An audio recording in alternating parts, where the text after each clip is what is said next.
Ready? Go!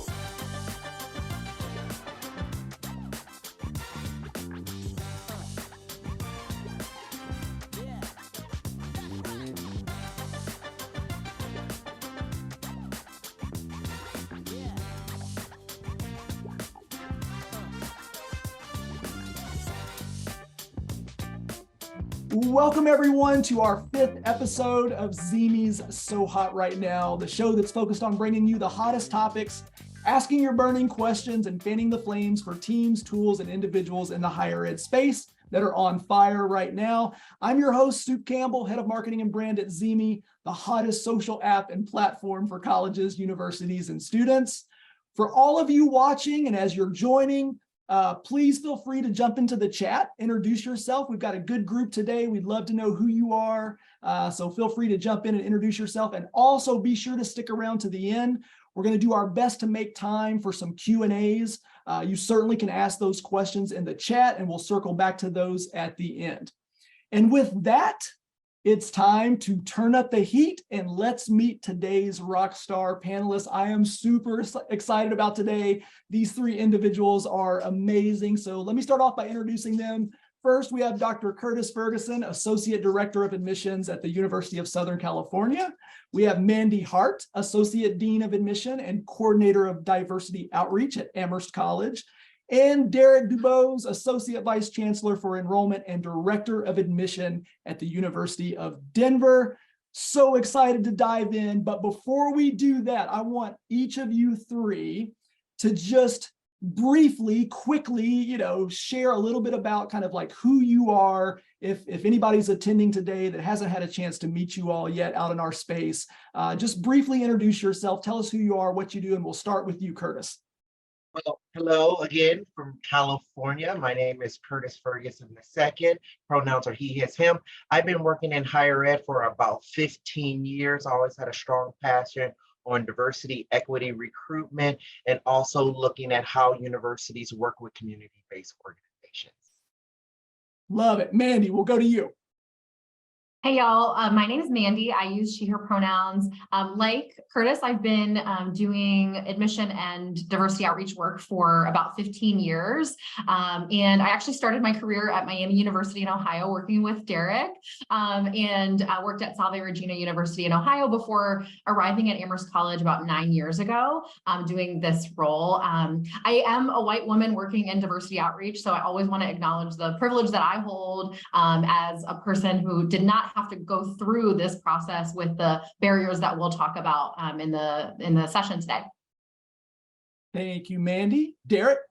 Yes, and hello and good afternoon and good morning, depending on where you are with us in the world today. But again, my name is Derek DeBose from the University of Denver, and I'm happy that I've had the privilege of working both with Mandy and Curtis in different roles, both at Miami University years ago and then later on at the University of Southern California.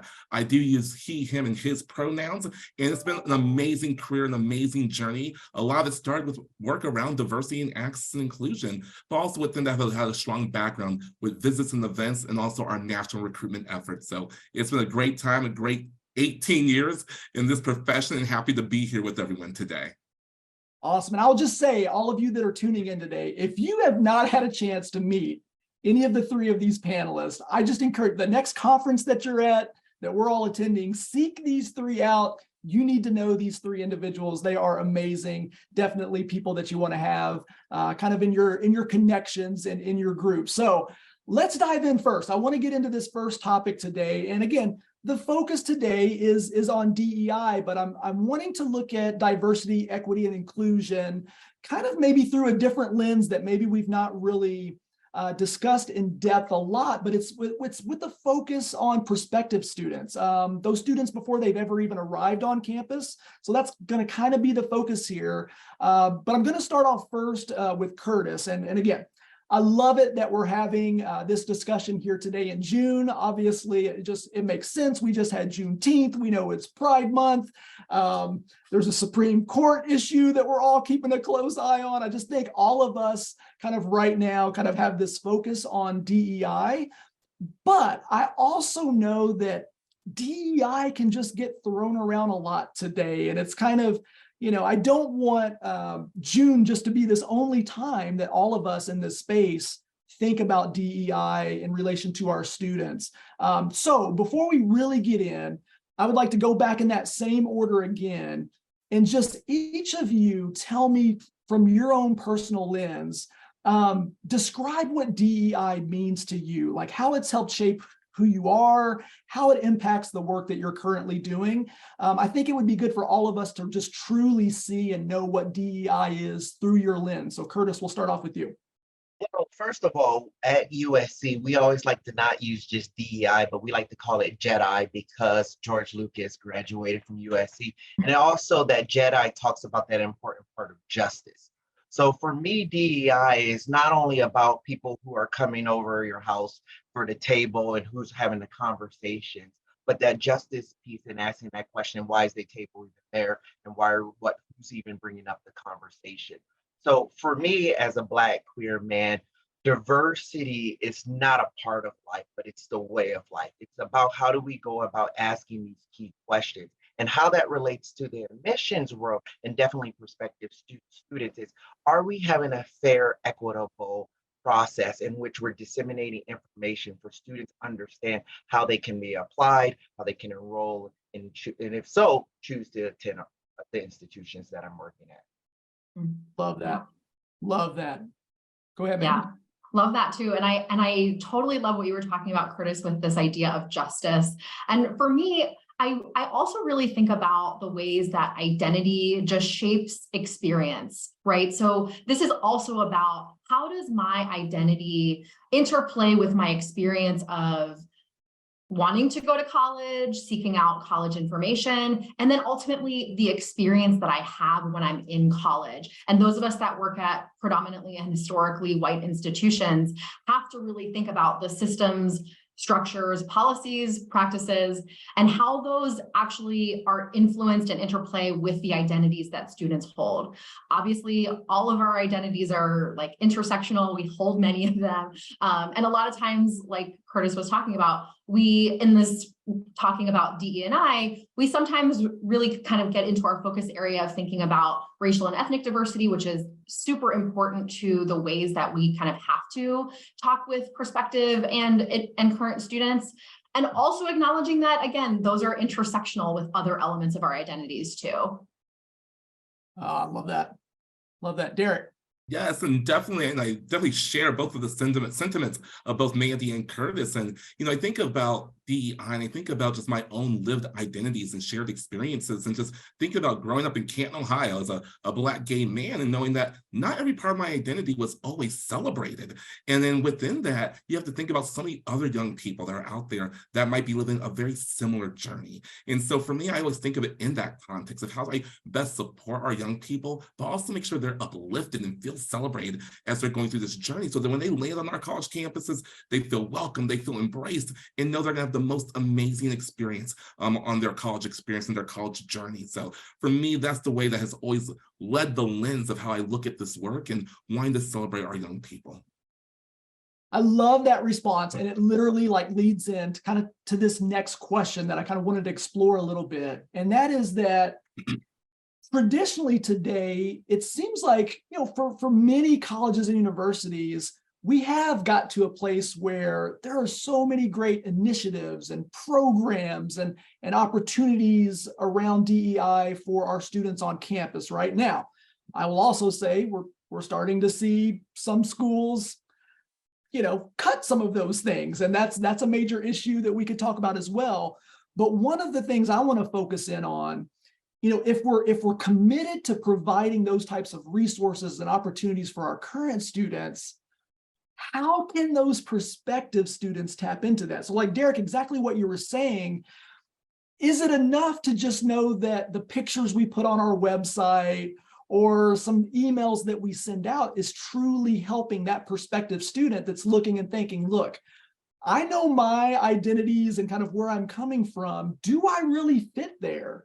Can I see myself reflected in other students who I feel are like me there, where I've got that confidence that that could be a school that I could really pursue? So again, that's what I want to talk a little bit about, and maybe Mandy could lead us off here, but how can we extend some of these things to those prospective students before they've even arrived on campus? Yeah, I think a lot of the programming that we do for prospective students really has to do with like, what do we have on campus and showcasing what our campus community really can be like. I think that the challenge that we face with this is also about recognizing that our colleagues in the student affairs side are, I mean, really like carrying the load. And so we want to try to not overburden our student affairs colleagues with having to work with prospective students while also having to really support and doing that really critical work of supporting our current students. So there's a balance of, calling on our student affairs colleagues to showcase and highlight when we're having big events, but then also doing the work as admission folks to learn and to really be integrated into these are the programs that are happening so that we can translate a little bit. And then also, of course, employing students. So for example, at Amherst, we have a group of interns that work specifically on diversity outreach projects. And we know that they know what their experience has been like being supported and seen and celebrated, like Derek was talking about. And kind of putting that responsibility a little bit on the students that we hire so that they can translate that experience that they're having. I love that. I think back to, years ago, it's been years ago now that when I was on your side of the desk, but back when I was at Indiana State University, like we only had one program, celebrating Cultural Diversity Day. Like we only kind of had this one thing that really prospective students could tap into, and it was on campus.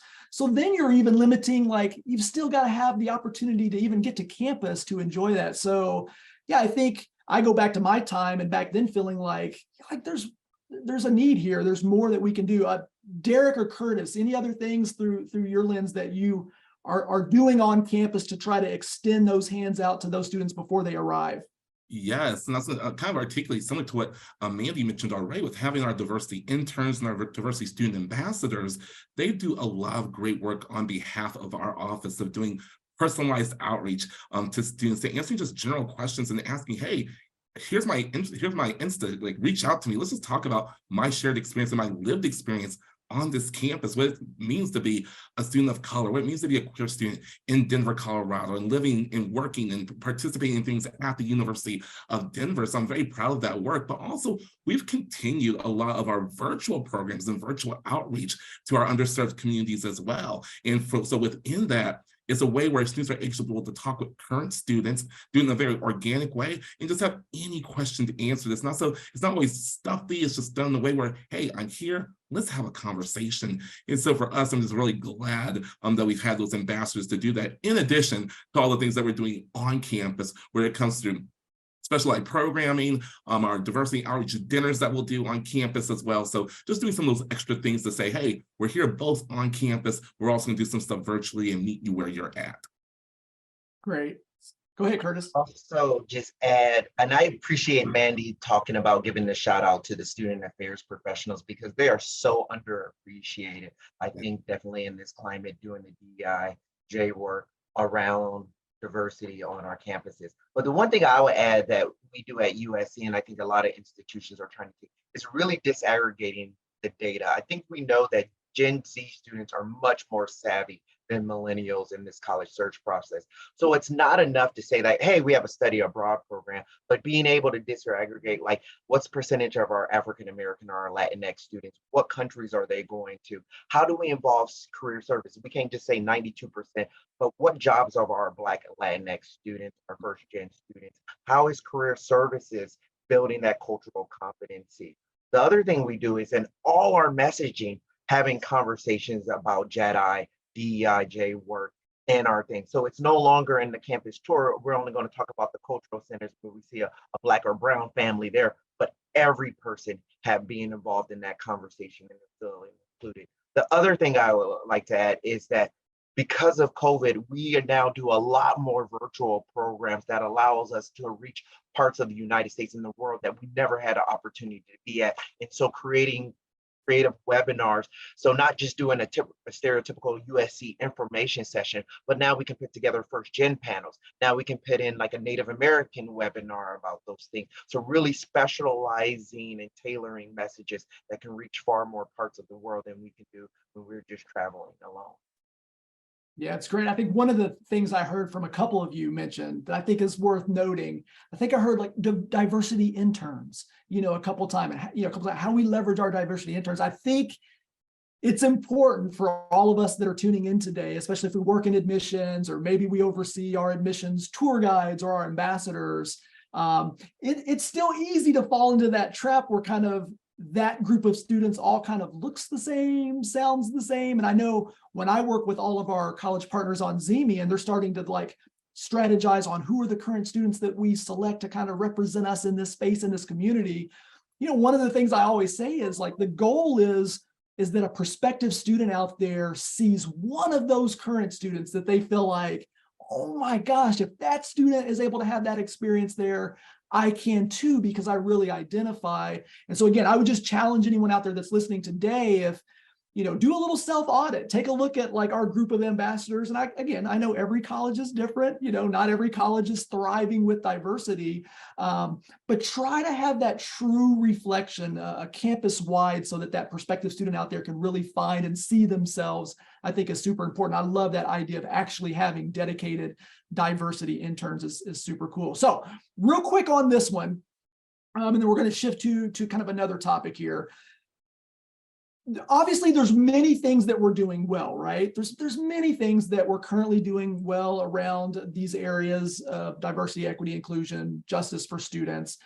If you had to identify any area where you would say this needs more work, like we need to be doing some more work here, is there anything that comes to mind from any of you? And I won't even call, I'll just let anyone jump in, where you feel like, yeah, we're doing a lot of good things, but this is where we need to probably step up and more can be done.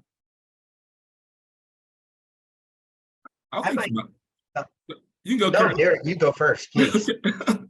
No, I was thinking more so from our campus perspective, and we do good work, is what I'll say. We do good work in terms of really engaging our faculty and staff of color in this process, but I think there's so much more that we can do with that engagement piece too. And not just our faculty and staff of color, those are just really truly saying, I'm down for the cause, and I wanna be here, and I wanna support you, and I wanna be here to support you as a student and showcase what this campus experience is. I think we do I'll call it, it's kind of light, as I'll call it. And yes, we have great programs and we do some outreach, but I think there's just so much more that we can do to assist students and families and just being much more intentional about that work. Yeah, that's great. Curtis. I was going to also add, definitely, since we're still focused a little bit on the prospective student, is looking at diversity through a disability, both physical, invisible. I know I was just on vacation and I did a couple of campus tours, and I wonder, have you walked around a campus tour if you were on a wheelchair or if you had difficulties walking? Like, how accessible are you? How do you mention those things if a person needs an interpreter and you go about to do that? Like, as an admissions counselor, do you know if somebody's deaf, hard, or hearing needs an interpreter? How would your office be able to attain that person to be a part of it? So I think we talk a lot about racial diversity, and I think it's a rightly so, but we also need to know that diversity includes a lot more than just race, gender, sexual orientation, but there's also can be disability, ability issues as well. Oh, that's awesome, Curtis, to bring attention to that. Yeah, I would challenge any of us on a college campus today to try to do the same standard campus tour you provide, in a wheelchair. Like, I think you would discover very quickly, wow, we need to either make some adjustments here, we need to provide an alternative, but it's so easy, for if we're able, to like just not see it through that lens. And so I appreciate, Curtis, you calling attention to that. It's really, really important. Let's shift gears a little bit to kind of this next topic. And I'm going to try to actually launch a poll here in a second. And this is where, like, again, I'm becoming my mother. I used to make fun of her years ago when she couldn't figure out to find the button to turn the computer on. And I'm going to try to launch a Zoom poll here in a second. And who knows if I'm capable of doing it or not. But It has to do with a question I've recently been asking all of my higher ed colleagues and friends that are on the college side. And I've been asking this question: when do prospective students actually become our students? Right? So like, think about that. When do our prospective students like actually become our students at our school? And so I'm going to try to launch this poll, and hopefully that's up there. So I'd love for the audience to also help us out too, especially if you work at a college or university. How do you interpret that? When do prospective students become your students? And while people are answering, I always kind of share the story, a lifetime ago, I went off to Indiana University in the fall of 1994. And back in those days, like, you just kind of showed up. I was told, show up at IU the day before classes start. There was just like a little 30-minute convocation. And then it was like, hey, go find your academic advisor. Hopefully you got some classes lined up, and then go find your dorm, and you'll probably meet your roommate there when you find your dorm. And I mean, you were lucky, and Adam on our team always says this, and I love the line. He was like, I was lucky to have made some friends by the end of first semester, let alone, before I arrived on campus. And so I just think things have changed a lot. And I've been trying to challenge us to think about, digital community. Like, digital community is real community. And students today are craving that sense of connection and belonging long before they ever arrive on campus. So again, I think the poll, we're kind of wrapping up. Everybody's had a chance to answer there. So I'll kind of end that poll. But again, it's the results here are very interesting. We're kind of across the map on this, right? We kind of are all seeing this through a slightly different lens. So this will be a good one for us to think about a little bit of when these prospective students become our current students. So let's go to another question here. We'll lead off with Mandy on this one. And again, all of you that have tuned in and watched these, we're on episode 5 here.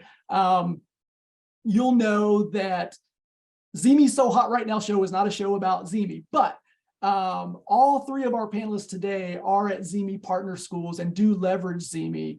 So I am curious, and we'll start with Mandy, to just hear how are you leveraging Zimi for prospective students? Are there things you're doing around DEI also in that space? And we'll just kind of go around and get a little bit of feedback from each of you on that question. Yeah, so one of the primary ways that we use Zimi at Amherst is actually to connect students that are coming to our fly-in program. And we really started this during COVID when the fly-in program was a virtual program, but we found that creating a point of connection that was a place where they could be authentically themselves and meet each other and know that when they showed up on campus, having maybe taken the first flight of their lives, or being away from home for the first time for 3 days, or not knowing, where am I going to sleep when I get there, and who's going to, help me figure out where to eat. These are really anxiety inducing kind of programs, even though we know how effective they are for students being able to experience our campus, see themselves there, apply, and ultimately enroll. We found that Zimi was just such a great way for students to be able to make those connections with each other. And in a way that wasn't like, hey, we're gonna violate some privacy laws and like give you each other's phone numbers because we know that you're all coming from the same, airport. Like that was a really safe way that we felt like we could have students meet each other and connect. And we also find that when they're on campus, during the programs, again, experiencing, what it's like to be a student, we can send them, reminders or links or things that we can just post to the specific chat for the students that are attending the fly-in program. And then we find, of course, that after the fly-in ends, they've connected on other platforms, which is great, which is what we want. We want them to maintain those relationships. But Zimi really allowed us during COVID to do this without them meeting each other in person. And then after COVID, to do it in a way that we felt was, safe and a caring space for them to see that others were going through the same experiences that they were. I think that's super interesting to hear. I don't know that many of our current partner schools on Zemi really leverage it like that way with kind of like a specific intentional program in mind. So I love that kind of use case for it. Curtis, jump in. I think you have maybe even a different perspective. Well, we started using Zeme because of COVID too. We just needed a way to connect our admitted students with each other. But moving forward, how we use Zeme, definitely in the prospective student phase, is for African American population. As soon as an African American, if they identify on the Common App, submits their application, they receive an email from our student influencer. We hired a student who identifies as African American. She's on our Black Student Assembly. She works in our Black Cultural Center. She's an all-around amazing student to join the Zeme community, just to learn about USC and to connect with each other. We have found this to be amazingly effective in already connecting our students. And I think as a result of that, help increase our yield rates with African American students. Also, the bigger thing that we do is once a student is admitted, we have a variety of channels, and we made our channels tethered not to geographical locations, but about students' identity. So we have a channel for students who identify as Latino. We have a channel for students who identify as queer. We have a channel for students at first gen. And we found those been really effective spaces for students just to pop in, connect with each other, and use our student influence who identify with those studying groups to have meetings, do little hangouts, do friend finders, which are really popular on our Zeme channel, just to connect and see that they're not alone before joining us. Yeah, that's huge. That's huge. And now I'm going to go to Derek, but I think one of the things we're always doing really unique research and studies on this demographic of students that are coming through. But one of the responses to one of the surveys we did with this year's kind of past high school seniors who have now graduated, our incoming class of seniors, 89% of them indicated they expect to make good friends with each other, with their future classmates, long before they ever arrive on campus. Like 89% said that.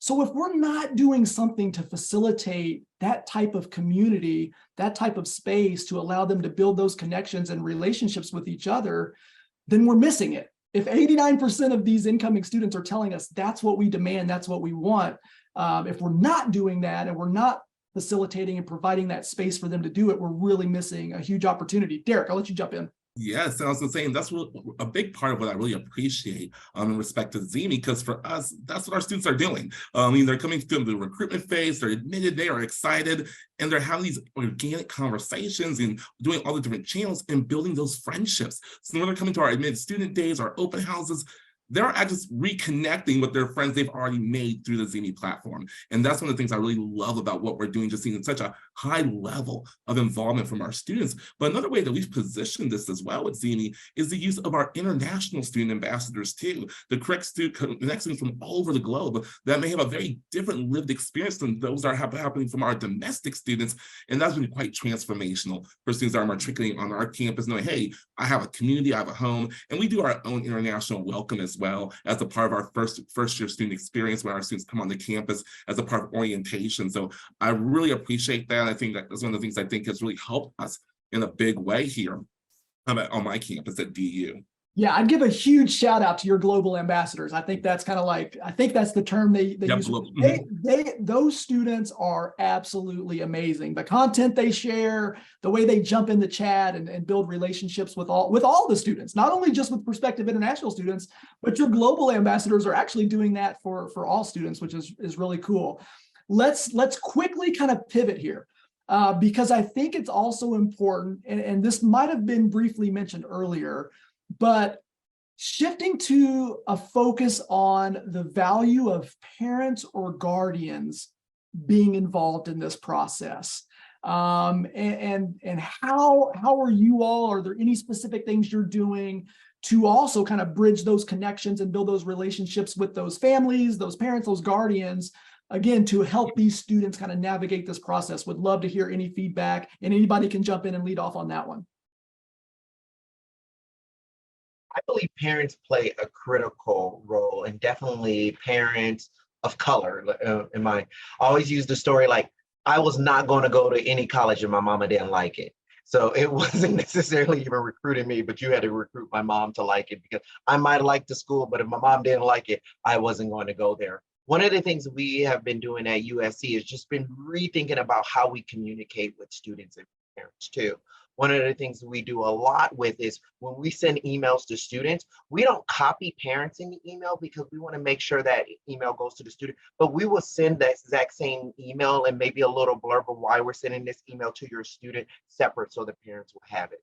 The other thing we have done, when students are admitted, we do offer some travel grants. In the past, the travel grant was only used for the students' transportation, but now we expanded that to allow students to use the travel grant to help pay for a parent, a relative, a friend to also come and visit, because we know it's a family decision when deciding to go to college. And I'll piggyback on that too. Sorry. I'm sorry, Soup. I'm just out here interrupting you. No, go. But I just You're want on to piggyback fire. on what Curtis said, because it is so critical for families of color, but also for families who did not attend college, and this is the first, child that they have that's going through this process. And also acknowledging that some family members are not English speakers, and therefore we need to really think about the ways that we're communicating in multiple languages, particularly when it comes to, again, these like programs where we are flying students or putting them on any mode of transportation. And again, thinking about like undocumented student populations and the kinds of things that that might cause, some anxiety and fear about for the families. Being in communication with the parents, especially when these are students who we are providing financial resources to come visit us, is just absolutely critical. So thanks, Curtis, for mentioning that. Yes, and for us too, definitely the parent piece is so critical. I mean, in addition to doing the emails, which do go separately from students and parents, we want to vary that a little bit, but also help the parent understand what's being communicated, what the next step may be, but really urge and push them to talk and communicate with their student. Because one of the things that we probably do recognize that, unfortunately, our students, we love them, but a lot of times they are not opening our emails and getting that timely information. Sometimes we need the parent, the guardian, the loved one to be that extra push along the way. So we heavily rely on the parents for that, but we also do text messaging too with our parents. So the student will receive a text, the parent will also receive a text as well, just articulating just different steps within the process. And that's proved to be extremely valuable, especially when it comes to housing deadlines, especially. You'll see, hey, like the student has not moved on their housing, they made the deposit, but they haven't registered for housing. You alert the parent, say, hey, we're about to cancel your app or cancel your housing deposit. That parent is on it. That's that loved one, that guardian, they are on it and making sure their students getting their things done. Yeah, I would say you want to see an example of the influence a mom can have in this process. I recently watched that newer movie about Michael Jordan and kind of like life story, but really the focus really was on his mom and just how influential she was in kind of guiding a process and where he was going to be comfortable. So I think that's huge. And if I didn't take a moment to kind of give a plug for some of my favorite people in the higher ed space, Campus ESP. If you're tuned in today and you feel like we'd love to do more with parents and outreach and kind of building, those relationships there, but you've struggled to but we don't even know where to start. Like, is it enough just to have a Facebook group? I would just give a plug for those folks over at Campus ESP. It's phenomenal what they're doing. Kind of similar to what we do on student engagement. They're absolute rock stars on that family, parent, guardian engagement. So if you're not familiar with them, check them out. Let's see. Let's go into, I'm going to kind of shift to, because I'm keeping an eye on the clock and I want to keep us moving here. Let's shift to kind of another topic. And again, we've kind of been touching on it already, but I want to hit on it a little bit more. You're starting to hear that buzzword of community, right? Like so much more recently in higher ed the past few years. If you're on the vendor side, like I am, it seems like every vendor out there, like, oh, we got a community product and look at our new community product. And, everybody's kind of rolling out things around that buzzword of community. And for the record, let it be known that Zimi's been at the forefront of that since all the way back in 2018. And now everybody's trying to catch up, but I digress. But we know community is super important, right? Not only on campus. Like, yes, we all understand that. but also like, before those students arrive on campus as well. So we'll start with Derek on this question as we kind of just touch on the theme of community. But Derek, can you briefly share how your current campus community has been shaped or impacted by DEI? And maybe like not only just for those students that we would say fall into these categories, but has any of that actually had an impact on the campus as a whole? I would love to just hear a little bit of that campus experience for all the students. Absolutely. I think for us, just kind of thinking about my time here at the University of Denver, I arrived on campus in August of 2020, in the middle of a global and racial and just ethnic pandemic that we were living around the world. And so I felt that when I arrived on campus, I saw the intentionality that these students are not even here. They're from at home or wherever they may be around the world, but having just some very intentional conversations around DEI, who we are as a university community, and who we want to be moving forward. I think a lot of times you kind of get stuck in the rut of like, oh, this is the type of student that would go to DU, or this is what this student represents. And what I really appreciated was just those tough conversations that were happening. But I always say it's one thing to have tough conversations. It's about the outcome in what you do within those conversations. And so that's why I greatly appreciate about just seeing a shift in our university community. Our students are much more intentional. Our students that are not from underserved communities are saying, you know what? I recognize my space and my privilege that I have here, but what am I doing to uplift friends that don't have the same experiences or the same opportunities that I have? So those conversations are actually happening. They're a part of actual lived webinars that we've had virtually, but also now back on campus. It's about the programming that we're doing at DU. It's a part of our first year student seminar, where it's really a part of just saying, hey, this is important to us and who we want to be and how we're shaping our university community. So that's one thing that I will say has just been phenomenal for our institution, just seeing such a dramatic shift from my initial arrival on campus in August of 20 to where we are as a campus community today. I love hearing that there's been growth in that area. Again, I go back, I think about back when I was at Indiana State, we had this phenomenal, our African-American Cultural Center. And I just, sometimes though, back then I felt like, but our entire community needs to know that this exists here and that the amazing things are happening. It's not only just for our Black students and even things with campus tours for prospective students. Did we ever even show that? Did we ever even, was that a stop on the tour? Or did we kind of, not that we were intentionally overlooking things, but why shouldn't you also kind of showcase that and pop in and let all students kind of see what's available in those resources? So yeah, that's great, Derek. I love that insight. Yes, and I was also articulate too that even with our I say new, opened in 2021, our new community commons at DU, on that first floor, right there, when you walk in front and center, you are going to see our diversity space and our first gen at DU space as well. So it very much becomes a part of the conversation when you are looking at our institution, but also when you are a student on our campus. It's a very inviting, warm space. So folks are in there, hanging out, having a good time. They tend to have great food over there too. So I stop by sometimes on my way for lunch. But it's just really cool just to see, hey, this campus has come a long way. Yeah, I think it's really important to remember too. We talk a lot these days about the value of higher ed, and we see the doomsday articles and the value of higher ed is plummeting and different things. But to me, I go back and I think about there's still a lot of students that end up on a college campus that are coming from a place, a world, an environment where everybody looks the same, everybody thinks the same, everyone believes the same. And our college campus communities can still be this space where for the first time, many young people can kind of break away from that and start to experience and realize and maybe break down ideas that they had or things that were just based on, their biases or different things. And so we should talk about that and we should celebrate that more, that's a huge part of this college experience for students to kind of grow and develop. So yeah, I love it. I hope we continue to do work in those areas and keep those communities thriving. And again, always be extending that out to all students. We got to move quick. Let's do this one real quick because I do love this question. and each of you can go through. If money or resources were no obstacle in your current budgets, so like money, resources, no obstacle, what's like one thing you would love to do right now around DEI, whether it's for prospective students or even on campus? If you had the ability with no restrictions, kind of what's an idea or something you'd love to do that maybe you've not had a chance to do yet?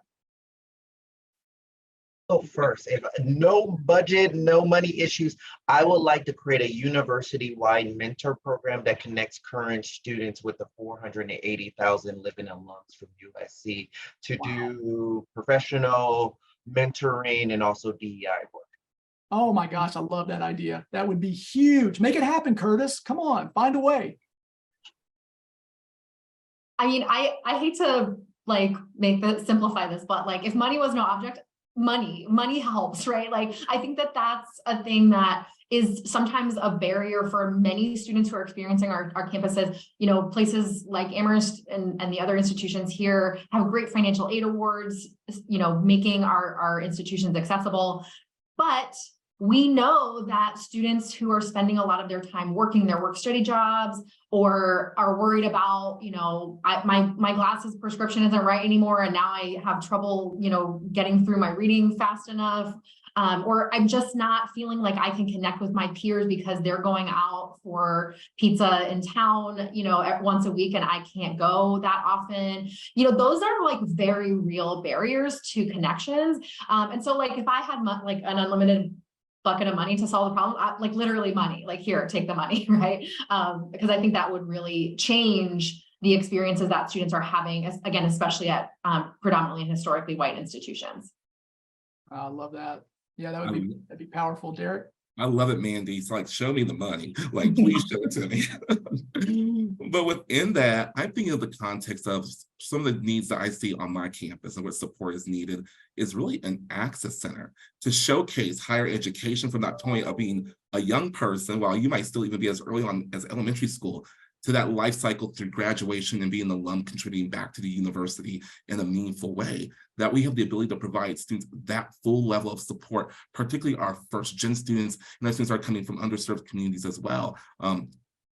Cool plug, I have written a proposal for this. So if somebody wants to give some money to our campus to help make this a reality, we will willingly accept it. And I can help connect you with the right folks on our campus to make this a reality. But definitely, if money was not an option, just those resources to see every single student that needs that support, to have it from the full life cycle, from early education, early elementary education, all the way through college completion. Oh, I love that so much. Oh, that would be wonderful. We can dream, and then let's find ways to make it happen. Kind of last question, then we're going to do a little fun segment here, and then we're going to get to wrap up and get to our Q&A time. If someone's watching today and they feel they're listening to all of you and they're just now feeling like, well, oh my goodness, we are clearly so far behind, like we don't have any of those amazing things or resources, but they have that want and that desire to really start to get behind DEI and do more and provide more on their campus. What advice would you give them to, like, where would they start? If they're just feeling like, I don't even know where I would start. Is there anything you would tell them just to maybe get that ball rolling in that direction for their campus? I'll jump in real quick here. I'm gonna give it to you two ways. One, if you have an idea, share that idea. Talk to your boss, talk to your director, talk to whomever, get some buy-in on campus. But ultimately, I'm gonna tell you, as an enrollment manager, they're gonna wanna see the ROI, the return on the investment. What does this really look like? It's one thing to have an idea, but how does this ultimately help our campus? How does it help our office? How does it help our university community?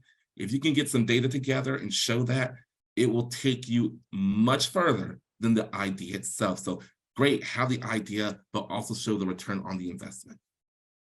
Oh, that's great. Yeah.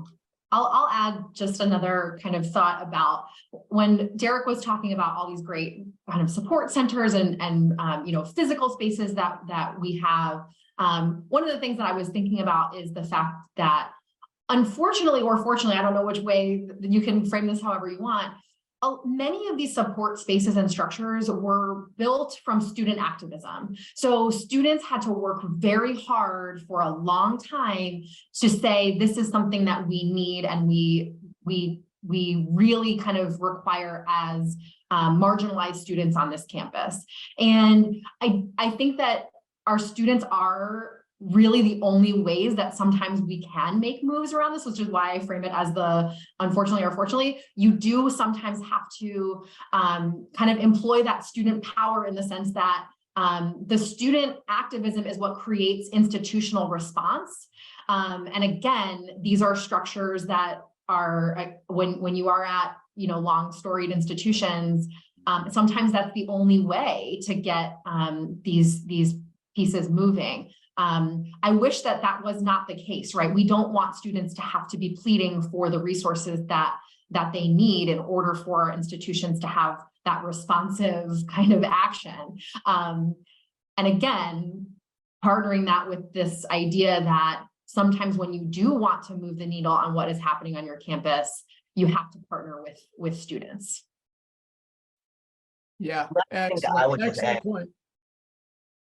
I was going to say, the last thing I would just add really, really quickly is every time when I meet with my manager, before I end my meeting with her, I always ask, what is keeping you up at night about your job?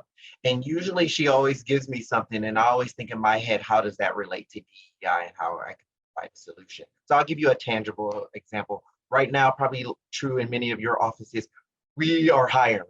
We have a lot of openings if you want to work at USC, usc.edu careers, and that's what's keeping her up at night. So one of the things I looked at is about how can we have a more diverse workforce. So I reached out to our Black Cultural Center. I send job options through non-traditional listservs that you might see that has a lot of more African American and Black employees on there in order to take care of that solution. So I'm one of those people, even if you don't know how to start or get it, if you can realize what your boss's needs are and be able to articulate and help them out through a DI lens, you can move and push the issue.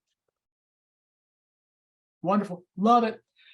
We didn't spend any time on this topic today, and this actually could have been a full webinar. And we actually were prepared because we thought there could have been some decisions today where we were going to definitely have to spend time. But if you're out there watching and you've not been keeping up with affirmative action and the Supreme Court and the work that's happening there and what may be coming, I would just encourage all of you, whether DEI is a full-time part of, it should be a full-time part of all of our jobs, even though whether our title has that or not. But I would just encourage us, let's keep up with those things that are happening, policies, laws that could change, that could impact our students. There's been changes with FAFSA, different things. So I would encourage all of you, make sure you kind of stay tuned in and keep an eye on those things, because those will have potentially a significant impact for the students that we work with. We're going to wrap up here real quick. This is a segment, if you've watched any episodes of So Hot Right Now before, we do this little fun segment. I like to call it gas or splash. All that means is my panelists have no idea. I'm going to throw a few things out at them and they are just going to quickly respond. Gas is something like yes, I love it. I'd pour gas on that, fan that flame, just make it blow up even bigger. Or splash is like, no, I don't like that. Splash the water on it, put it out. And so we'll go in the order of Curtis, Mandy, Derek. So each one of these will just go in that order. And the panelists have no idea what I'm going to say here. And then we're going to get to some Q&A right after this. The very first one, panelists, are you ready? Yes. Crocs. Flash. Splash. Splash and keep it moving. All right. Summer barbecues. Gas. Gas, for sure. Yes. Okay. All right. Now, I know a response I'm going to get from one of y'all on this one. Conference karaoke. Gas. Splash. Gas all the way. Yeah, Derek. Hey, if y'all are out there and you've never been at a conference with Derek when karaoke is available, let me tell you, you are missing out. Everyone on the call will know exactly what I'm talking about. So I knew I'd get a good one out of you on that one. Okay, this is one that's been pretty big here lately. Taylor Swift. Flash. Splash. Gowns, beautiful gowns, splash. Oh my goodness, Taylor getting no love today. All right. FAFSA changes. Yeah. Yes. Gas. All right. All right. And this one is just literally, this is all everyone's talking about, even in higher ed. We just go off on these things when they're trending. Chat GPT or AI? Gas. Also gas. I'm a gas it. Okay, all right. I'm surprised. Like I think we're starting to warm up to it. At first, we were kind of scared, but now we're like, wait a minute, maybe we can leverage this a little bit. So thank you all for doing that. That helps us just get to know you a little bit better. We've got about 9 minutes here, so we're actually doing pretty good on time. And at this point, what we like to do is just open it up for any questions. I know Claudia on my team, this is typically where she's been keeping an eye on the chat. And Claudia, it may even help me if you're there and you want to come like in with us and even just relay. I don't have the chat up right now. Okay, she's saying she sent them to me. So let me go back and actually look at my messages. Oh my goodness, we may not even be able to get to all these questions. There's so many good questions. Let's see. Let's see. Okay, question number 1. How have you overcome obstacles in which senior administration or budgets may have limited any initiatives that you have developed as part of your work? Anyone can jump in there. Yeah. I say make sure that your multicultural recruitment group is diverse, because just like they say in the workplace, a more diverse group creates creative ideas. You see that within the admissions team. If you truly have a diverse multicultural recruitment team working together, you can think of creative ideas that you never thought of before when just working by yourself. Perfect. Yeah, I'll add that we have a long and storied kind of diversity outreach intern program that we were kind of talking about before. And we've had some budgetary constraints because we are such an endowment-driven organization. And that's meant that we've had to stop doing things like providing dinners once a week for our student interns and giving them swag. And that contributes to a culture of not feeling appreciated by your employer, just as we as employees of places might not feel appreciated if we had certain benefits that went away. And so we've had to think really creatively about how are we going to keep our diversity outreach interns feeling satisfied and engaged, even though there's just a kind of clear difference between what we used to be able to provide and what we can provide now. And so we've thought about ways that we can give other kind of things that are not really monetarily driven. So, can we allow them to, work in different places? So basically be double dipping in their hours because they're over, doing their library job while also kind of sending emails on behalf of the admission team. So, things like that might just make them again feel like they're seen and honored, even though the monetary pieces have gone away. It's great. Yes. Go ahead, Derek. I think back to a time very early on in my career. It was actually my second year as an admission officer at a big university in the state of Ohio. And I remember at that time, unfortunately, the AVP at the institution tried to kill our diversity programs by removing funding for buses and things of that nature to bring students onto campus. And I was like, you are not going to do this because this program is too important, not just to our office, but our campus community. So what I ended up doing was reaching out to a lot of great CBOs, folks I knew across the state. And so they were able to help us with the money to provide for the buses and the bus students onto our campuses, to our campus from their community, to allow the program to still be successful and to thrive, which presented a surprise because he thought, okay, if the students can't come, I can essentially kill this program. And then of course, when all these folks are showing up, I'm sitting there, see, we got you. And so, and that was just the reality of that time, very early on in my career. And it was an unfortunate situation, but they have since retired many, many years ago. But even the members of my team in the office, we still talk about that time in our career. Mm-hmm. Yeah, good for you. I mean, sometimes you got to stand your ground, right? Even if it's scary to kind of dig your heels in and say like, no, this is not negotiable. Like this cannot be cut. So you got to have the strength and courage to do that. Another question, has any of the three of you done some great things with virtual programming? And like maybe what success have you seen within it? Obviously, we all started doing a lot of that during COVID. Have we carried any of that along since COVID and because of that, still seeing success from it? I'd love a couple examples if we have them. For virtual programs, make it as specific as possible and individualized to the contact member. So, I mean, I know you all know USC is a very large school. So what we have found to go really well is when we identify a specific population here, here's what the program is. So it's not just a general USC, but it's a USC tailored for the African American experience on campus or resources highlighting that, or for Latinx students. The other thing what we found that helps out with online programs is when you send it out. We find that announcing an online program 2 weeks before the event is more the sweet spot than trying to do a semester long, because people don't know where they are at the time of signing up for it. And then the last thing I would say is text reminders are very, very, very, very helpful for those online ones. And not one, but one a day before, and then another text reminder an hour before the workshop actually starts. Ooh, that's great advice. Great tips. Getting the inside tips. Mandy or Derek, anything on that one that you would add? You can go, Mandy. Okay, I was like, Derek, you're about to talk.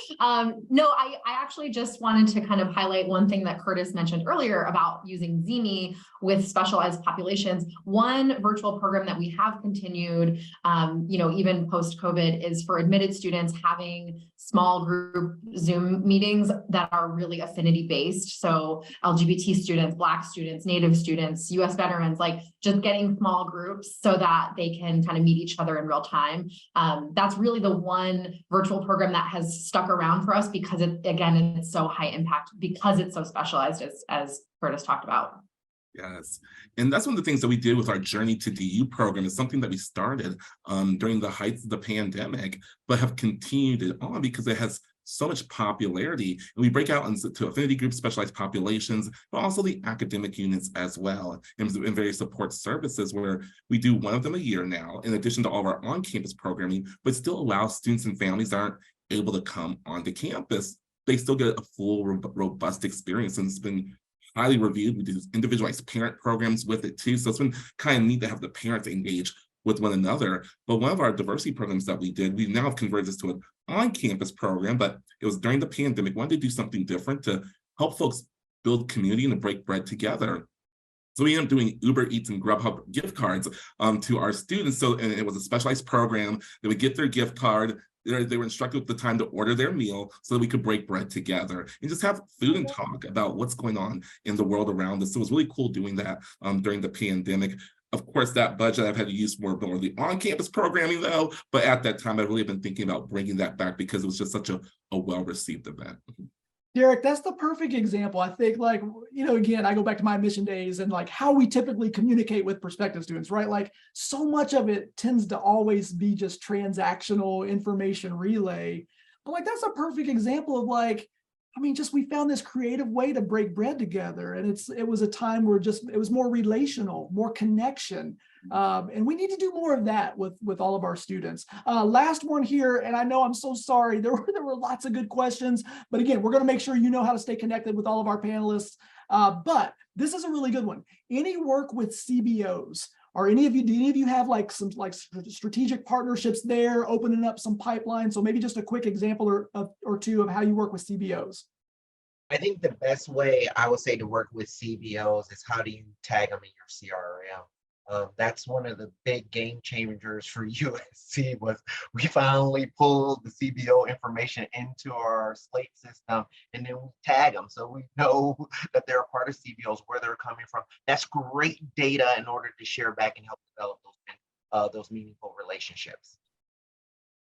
Yeah, and I totally agree with that. And it is more complicated than you think. So that's critical. And the other thing is just always making time for your CBO partners. These are the highest priority partners that you can have when you're doing outreach and recruitment work for historically excluded populations. Mm-hmm. And for us, some of our work with CBOs extends to, we actually have a dedicated team. Part of our diversity and access initiatives where we have a director of campus partnerships. And so what that is working with all of our CBOs, specifically right here in the greater Denver metro region, the state of Colorado as well, to just give some very intentional TLC along the way. So for us, it's been very helpful in our work. We've been able to do some creative practices around student scholarships, early admission programs for this population of students with our Pioneer Prep program. So it's been just a phenomenal partnership with our great CBOs that we have, not just nationally, but also right in the state of Colorado too. I love it. And I think that's just great as I'm going invisible and not invisible. I have no idea what's going on there. But again, I think that was a good call out from that question, that if you're not working with CBOs, make those connections, reach out. There's resources there. I know every CBO I've ever worked with, they want to work with us. So make that effort to reach out. We are up against the time. I just want to thank all three of you panelists so much. You're wonderful human beings, but you have so much experience and knowledge, and just taking the time today, I know you're super busy, to share all of that with us is greatly appreciated. I know there's lots of work to be done, more work to be done, but I feel encouraged based on what you shared with us today to keep pushing that forward.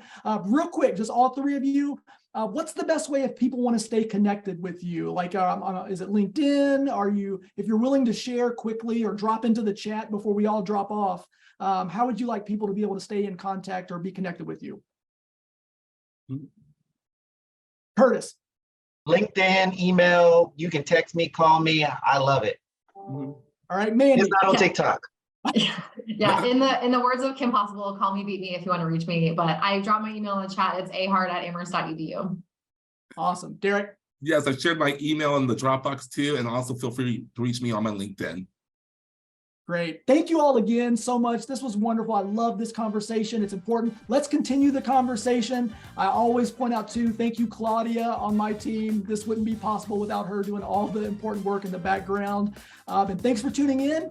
And we'll have another Zini's So Hot Right Now in the future. So stay tuned for that, and we'll see you then. Thanks, everyone.